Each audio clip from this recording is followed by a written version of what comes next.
היי, אז אני טל, וכעת אני אציג מצגת קצרה לקראת מפגש העשרה לפרוג'קטורים, לכבוד ריטריט שיהיה לנו בספטמבר, אבל קודם כל, מיהו הפרוג'קטור?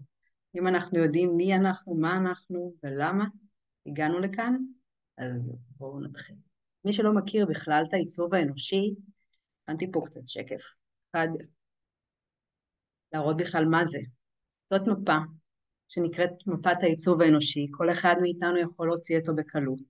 יש לינק שאני אוסיף, כל אחד יוכל לראות איזה מרכזים או מה בעצם צבוע אצלו במפה. כשאני מוציאה מפה, אני פשוט רואה פחות או יותר את המפה בצורה כזאת, שאני לא אעבור ממש על כל המרכזים, אני רק אגיד שיש 9, שמתוכם יש 4 שנקראים מנועים. זאת אומרת שיש מפה, לכל אחד את המפה האישית שלו, ומתוך המפה עצמה אפשר לראות אם המרכזים האלה צבועים. על מנת שמרכז יהיה צבוע, זה אומר שיש בינו לבין המרכז השני ערוץ כלשהו. ברגע שאנחנו רואים את ה-G למשל, מוגדר, זה אומר שיש ערוץ כלשהו, שזה הגרון, מוגדר לכיוון ה-G, ולכן יש אנרגיה זמינה. זה מרכז מוגדר. עכשיו, יש כאן מרכזים שהם לא צבועים, שזה אומר שהם לא מוגדרים. ועכשיו אנחנו נתמקד דווקא בארבעת המרכזים היחידים שנקראים מנועים. שזה השורש, שזה המרכז התחתון, שזה הסקרל, זה המרכז האמצעי, האגו, שזה הלב, או לב הגו, לב נקרא לזה, ויש את מקלעת השמש. כל אחד מהמנועים פועל אחרת, אבל למה זה כל כך חשוב לדעת שיש 4 מנועים? כי לפי העיצוב האנושי אנחנו מחולקים לפי טיפוסים שונים, בהתאם להגדרות שאצלנו במפה. אם עכשיו אני אסתכל על גנרטורים, שזה רוב האוכלוסייה, אז יש להם סקרל מוגדר. ברגע שהסקרל, שזה המנוע של כוח החיים פה באמצע מוגדר, אני אקראת גנרטור. אבל אם יש לי גם מנוע שמחובר לגרון בנוסף לסקרל, אז אני כבר נקראת גנרטור מגשים, Manifesting Generator, כי יש לנו גם מנוע לגרון וגם את הסקרל מוגדר. לעומת זאת, אם אין לי סקרל, אז יש כמה טיפוסים שונים שהם לא נקראים לא סקרליים, שאחד מהם זה המניפסטור, אבל למניפסטור יש מנוע לגרון, לכן הוא נקרא טיפוס אנרגטי. לעומת זאת, יש לנו טיפוסים שנקראים לא אנרגטיים, זה לא אומר שאין להם אנרגיה, זה רק אומר שאין להם יכולת, נקרא לזה מוטורית, להניע כל הזמן את האנרגיה, שזה הסקרל. ורפלקטור, כפי שנראה בצד ימין, אין לו בכלל מרכזים מוגדרים, שום מרכז לא מוגדר ויש רק 1% מהאוכלוסייה. לעומת זאת, לפרוג'קטור יכול להיות שיהיה לו מנועים, אך לא יהיה לו מנוע לגרון, ויש לו כל מיני מרכזים שונים שיכולים להיות מוגדרים.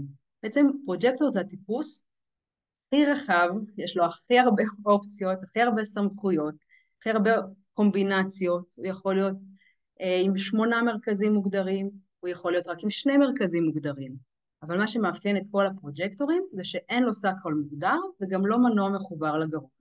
והפוקוס שלו החוצה, תכף נראה גם למה.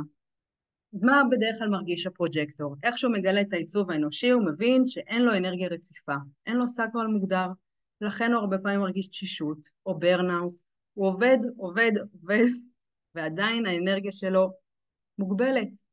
אז לפעמים הוא נחשב עצלן, ולפעמים הוא דחיין, ולפעמים אין לו כוח לעשות שום דבר, ואז הוא ממש בתשישות. הוא מרגיש הרבה פעמים שאין לו כוח לעבוד. תסתכלו, כאן יש פרוג'קטור עם 3 מנועים מוגדרים, אבל עדיין הסקרל לא מוגדר. הוא הרבה פעמים מרגיש שהוא לא כמו כולם, ולא מבינים אותו, ולא מבינים למה אין לו אנרגיה או תגובתיות. לפעמים הוא מרגיש חייזר, או לא שייך פה לעולם, מוזר. גם הראייה שלו היא קצת שונה. בגלל שאנחנו יודעים שיש לנו פרוג'קטורים שונים, אנחנו הרבה פעמים לא יודעים מי אנחנו. אני לא יודעת מה האנרגיה הזמינה לי. מי אני? מכל הפרוג'קטורים המגוונים שיש.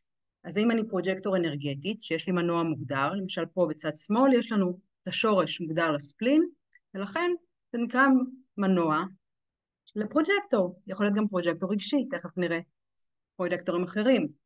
יכול להיות שזה פרוג'קטור מנטלי, שזה נחשב ללא סמכות פנימית, כי אין לו שום מרכז מוגדר מתחת לגרון. ויש גם פרוג'קטורים שנקראים קלאסיים, שזה אומר שאין לו מנועים, אבל עדיין יש לו מרכזים מוגדרים. נגיד זה יכול להיות ספלין, G וגרון. זה יכול להיות גרון ו-G. זה סל פרוג'קטור ספלינים, וגם מנטליים, אני לא יודעת אם הם נקראים קלאסיים או לא, אבל עדיין אין להם מנועים. ולמה זה כל כך חשוב שפרוג'קטור ידע מי הוא? כי הרבה פעמים הפוקוס שלנו הוא החוצה. אני לא יודעת מי אני, האם אני קביה, האם אני שרקן, האם אני חזיר ים, אני סלף פרוג'קטור, פרוג'קטורית מנטלית, אני לא יודעת מי אני. ברגע שהפוקוס שלי החוצה, אני הרבה פעמים מחפשת כמו שקע להיתקע אליו. זאת אומרת, יש אנרגיה, אז אני מטפסת עליה. אין אנרגיה, אני שוכבת במיטה, בסלון, מסתכלת עליה, ולא עושה כלום, פשוט כלום. אם הפוקוס שלי הוא כל הזמן החוצה, אני בעצם מבזבזת את האנרגיה שלי. אני לא מכירה את האנרגיה הפנימית שלי, והרבה פעמים פשוט זה מה שמוביל לשחיקה, או פשוט לנטייה להסתכל החוצה למי אתה. מעניין אותי מי זה הגנרטורים, מעניין אותי מי זה הרפלקטורים, מעניין אותי כל דבר שהוא לא אני.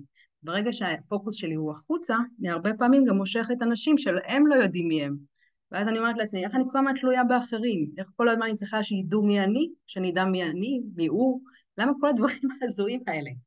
ברגע שאנחנו ביציבות פנימית, כבר אין לי את המרדף החיצוני אחרי הכרה חיצונית, אין לי את הצורך בלדעת מי כן רואה אותי, מי לא רואה אותי, כי אני רואה את עצמי. ברגע שאני לא תלויה בהכרה חיצונית, יש לי הכרה פנימית. אני יודעת מה האנרגיה שלי, אני יודעת איך אני פועלת, מה המרכזים המוגדרים שלי, איזה יכולות אני יכולה לתת לעולם ולאחר, ובלי כל הזמן להתפקס החוצה על אחרים. לכן, כשאנחנו נכיר את הריטריט שלנו, לזהור את האור, אנחנו נדע קודם כל איך מתחברים לסמכות הפנימית, שזה יהיה בסרטון נפרד, וגם תזהו את החסמים, למה אני כל הזמן מרצה, למה יש את ההתניות האלה, למה החיפוש התמידי אחר האחר, מה בעצם מונע ממני לזהור את האור שהוא אני.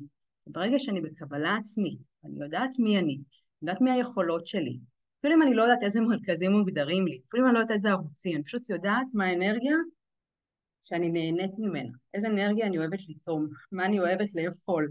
אותו דבר, איזה אנשים אני אוהבת להיות איתם, איזה אנשים מעשירים אותי ואני אותם, איזה אנשים יש בינינו סימביוזה שהיא נעימה לשני הצדדים.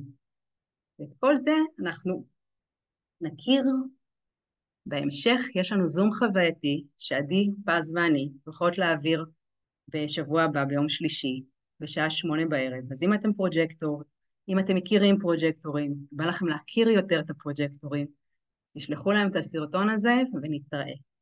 והלינק לזום יהיה בקבוצת וואטסאפ שקטה, שהריטריט היומי, שזה עוד די הרבה זמן, יהיה בספטמבר, מוקדש לפרוג'קטורים בלבד.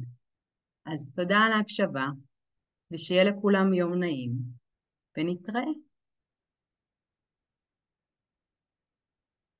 ביי.